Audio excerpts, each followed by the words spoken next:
घड़ियालो मोहन जो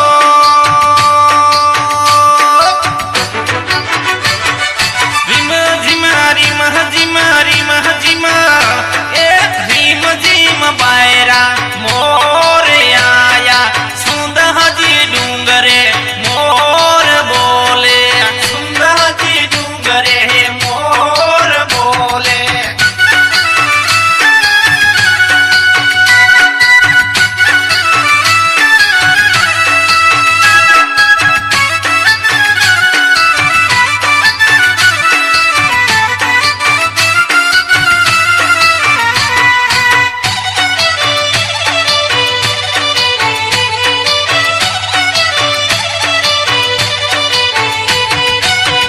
जसवंतपुरा राजपुरा गोम से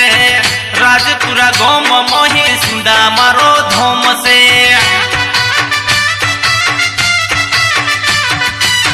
तहसील जसवंतपुरा राजपुरा गोम से राजपुरा गोम मोहि सुंदा मारो धोम से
जालोर जिला में बिन महल गोम से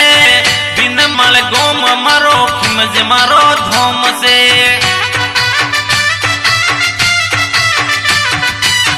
जालोर जिला में बिन महल गोम से बिन मल गोम मारो खिमज मारो धोम से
काले टी गोम से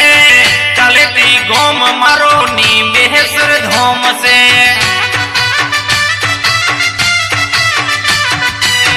वागोड़ा तहसील माइक काले टी गोम से काले टी गोम मारो नी